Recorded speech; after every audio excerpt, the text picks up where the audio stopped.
കർത്താവിൽ വാത്സല്യമുള്ളവരെ, നല്ല വചനം പേജിലൂടെ നാം പഠിച്ചുകൊണ്ടിരിക്കുന്ന പുതിയ നിയമ ഉപദേശ സത്യങ്ങൾ എന്ന പഠന പരമ്പരയുടെ 14ാമത്തെ എപ്പിസോഡിലേക്ക് നിങ്ങൾക്കെല്ലാവർക്കും വീണ്ടും സ്വാഗതം. ഇന്ന് ത്രിയേക ദൈവത്തിന്റെ ദൈവത്വ ഗുണലക്ഷണങ്ങളാണ് ഇവിടെ ഈ ഷോർട്ട് വീഡിയോയിൽ ഞാൻ അവതരിപ്പിക്കുവാൻ ആഗ്രഹിക്കുന്നത്. കഴിഞ്ഞ ദിവസങ്ങളിലൊക്കെ ദൈവിക തൃത്വം എന്ന് പറയുന്ന പാഠ്യവിഷയം നാം പഠനവിധേയം ആക്കിയിരുന്നു. ത്രിയേക ദൈവത്തിന്റെ ദൈവതത്വ ഗുണലക്ഷണങ്ങൾ അവ ഏതൊക്കെയാണെന്ന് ഇപ്പോൾ നാം സൂക്ഷ്മമായി പരിശോധിക്കാൻ പോകുന്നു. 8 പ്രത്യേക കാര്യങ്ങളാണ് ഈ ബന്ധത്തിൽ ഓർപ്പിക്കാൻ ആഗ്രഹിക്കുന്നത്. ആ 8ഉം ഈ സമയത്ത് ഞാൻ ഓർപ്പിക്കട്ടെ. ദൈവത്തെ സംബന്ധിച്ച്, ദൈവിക തൃത്വത്തെ സംബന്ധിച്ച് തിരുവെടുത്ത് എന്തെല്ലാം പറയുന്നു? 1, ദൈവം നിത്യനാണ്. നമ്മുടെ ത്രിയേക ദൈവം നിത്യനാണെന്ന് വേദവസ്തം പറയുന്നു. സങ്കീർത്തനം 90:2 പുത്രനായ യേശു ക്രിസ്തുവും നിത്യനാണെന്ന് ദൈവവചനം പറയുന്നു. വെളിപ്പാട് 1:18 അതുപോലെ തന്നെ 17. അതുപോലെ തന്നെ പരിശുദ്ധാത്മാവായ ദൈവവും നിത്യനാണെന്ന് എബ്രായലേഖനം 9:14 നമ്മൾ വായിക്കുന്നു. അപ്പോൾ പിതാവ് നിത്യൻ, പുത്രൻ നിത്യൻ, പരിശുദ്ധാത്മാവായ ദൈവം നിത്യൻ. അടുത്തത്, ദൈവം പിതാവായ ദൈവം സർവശക്തനാണ്. എവിടെയാ വായിക്കുന്നത്?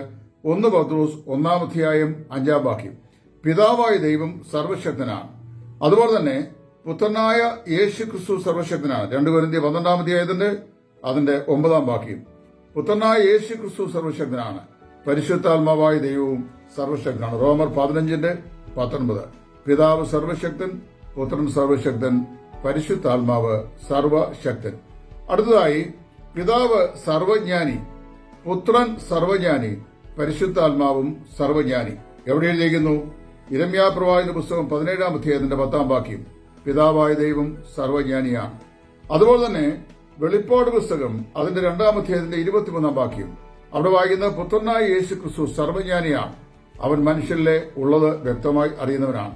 അതുപോലെ 1 കൊരിന്ത്യർ 2:11 വായിക്കുന്നു, പരിശുദ്ധാത്മാവായ ദൈവവും സർവജ്ഞാനിയാണ്. 4-മതായി, പിതാവായ ദൈവം സർവവ്യാപിയാണ്. യിരെമ്യാ പ്രവാചകന്റെ പുസ്തകം 23:24 അവിടെ വായിക്കുന്നത്, പിതാവായ ദൈവം സർവവ്യാപിയാണ്, എല്ലായിടത്തും ആയിരിക്കാൻ കഴിയുന്നവനാണ്. എല്ലായ്പ്പോഴും എല്ലാ സമയത്തും എല്ലായിടത്തും ആയിരിക്കാൻ കഴിയുന്നവൻ. അതുപോലെ തന്നെ കർത്താവായ യേശു ക്രിസ്തുവിനെ കുറിച്ച് മത്തായി 18:20 വായിക്കുന്നു, ഞാൻ അവസാനത്തോളം എല്ലാ നാളും നിങ്ങളോടുകൂടെ ഉണ്ടാവും. പുത്രനായ യേശു ക്രിസ്തു സർവവ്യാപിയാണ്. പരിശുദ്ധാത്മാവായ ദൈവത്തെക്കുറിച്ച് പറയുമ്പോൾ 139 സങ്കീർത്തനത്തിന്റെ 7 നിന്റെ തിരുസന്നിധി വിട്ട് ഞാൻ എവിടെ പോകും എന്ന് ചോദിക്കുമ്പോൾ, കർത്താവിന്റെ ആത്മാവ് എല്ലാ സ്ഥലങ്ങളിലും, സ്വർഗത്തിലും ഭൂമിയിലും പാതാളത്തിലും ഒരുപോലെയുണ്ട് എന്ന് വായിക്കുന്നു. 5, പിതാവായ ദൈവം വിശുദ്ധനാണ്. വെളിപ്പാട് പുസ്തകം 15:4 അതുപോലെ തന്നെ പുത്രനായ യേശു ക്രിസ്തു വിശുദ്ധനാണ്. അപ്പോസ്തല പ്രവൃത്തികളുടെ പുസ്തകം 15-ാം 4 അതുപോലെ തന്നെ 14 അതുപോലെ തന്നെ പരിശുദ്ധാത്മാവായ ദൈവം വിശുദ്ധനാണ്. ലൂക്കോസ് 1:35 പിതാവ് പരിശുദ്ധൻ, പുത്രൻ പരിശുദ്ധൻ, പരിശുദ്ധാത്മാവായ ദൈവവും പരിശുദ്ധൻ. അടുത്തത് 6, പിതാവായ ദൈവം സത്യം. എവിടെ എഴുതിയിരിക്കുന്നു? യോഹന്നാൻ 7:28 പിതാവായ ദൈവം സത്യമാണ്. പുത്രനായ യേശു ക്രിസ്തുവിനെ കുറിച്ച് സത്യം എന്ന് പറയുന്നു, അവൻ സത്യദൈവവും നിത്യജീവനുമാകുന്നു. വെളിപ്പാട് 3:7 പരിശുദ്ധാത്മാവായ ദൈവത്തെക്കുറിച്ച് പറയുമ്പോൾ പരിശുദ്ധാത്മാവായ ദൈവവും പരിശുദ്ധൻ, അതുപോലെ തന്നെ സത്യം എന്ന് പറയുന്നു. 1 യോഹന്നാൻ 5:6 സത്യദൈവം നിത്യജീവൻ. അപ്പോൾ പിതാവ് സത്യം, പുത്രൻ സത്യം, പരിശുദ്ധാത്മാവ് സത്യം. 7, പിതാവായ ദൈവം ആർദ്രതയുള്ളവനാകുന്നു. എവിടെയാ വായിക്കുന്നത്? റോമാലേഖനം 2:4 അവിടെ വായിക്കുന്നത് പിതാവായ ദൈവം ആർദ്രതയുള്ളവനാണ്. പുത്രനായ യേശു ക്രിസ്തുവും ആർദ്രതയുള്ളവനാണ്. എഫേസ്യർ 5:25 അതുപോലെ തന്നെ പരിശുദ്ധാത്മാവായ ദൈവവും ആർദ്രതയുള്ള ദൈവമാണ്. നെഹമ്യാവിന്റെ പുസ്തകം 9-ാം 20 ഏറ്റവും ഒടുവിലായി, പിതാവായ ദൈവം കൂട്ടായ്മ ആഗ്രഹിക്കുന്നവനാണ്. എവിടെ നമ്മൾ വായിക്കുന്നു? 1 യോഹന്നാൻ 1:3 പിതാവായ ദൈവം കൂട്ടായ്മയുള്ളവനാണ്. അതായത് പിതാവും പുത്രനും പരിശുദ്ധാത്മാവും പരസ്പരം കൂട്ടായ്മ ഉള്ളവരാണ്. അതുപോലെ പുത്രനായ യേശു ക്രിസ്തുവും കൂട്ടായ്മയുള്ളവനാണ്. 1 യോഹന്നാൻ 1:3 2 കൊരിന്ത്യർ 13:14 പ്രകാരം പരിശുദ്ധാത്മാവായ ദൈവവും കൂട്ടായ്മ ഉള്ളവനാണ്.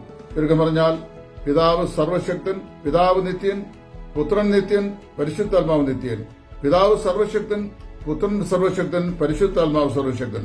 പിതാവ് സർവജ്ഞാനി, പുത്രൻ സർവജ്ഞാനി, പരിശുദ്ധാത്മാവ് സർവജ്ഞാനി. പിതാവ് സർവവ്യാപി, പുത്രൻ സർവവ്യാപി, പരിശുദ്ധാത്മാവ് സർവവ്യാപി. പിതാവ് പരിശുദ്ധൻ, പുത്രൻ പരിശുദ്ധൻ, പരിശുദ്ധാത്മാവ് പരിശുദ്ധൻ. പിതാവ് സത്യം, പുത്രൻ സത്യം, പരിശുദ്ധാത്മാവ് സത്യം. പിതാവ് ആർദ്രതയുള്ളവൻ, പുത്രൻ ആർദ്രതയുള്ളവൻ, പരിശുദ്ധാത്മാവും ആർദ്രതയുള്ളവൻ. പിതാവ് കൂട്ടായ്മ ആചരിക്കുന്നവൻ, പുത്രൻ കൂട്ടായ്മ ആചരിക്കുന്നവൻ, പരിശുദ്ധാത്മാവും കൂട്ടായ്മ ആചരിക്കുന്നവൻ. ചുരുക്കത്തിൽ ത്രിയേക ദൈവം അന്യോന്യം ആ നിലയിൽ ദൈവത്വ തൃത്വ ഗുണലക്ഷണങ്ങളുള്ളവനാണെന്ന് വേദപുസ്തകം അസന്നിഗ്ധമായി നമ്മെ പഠിപ്പിക്കുന്നു.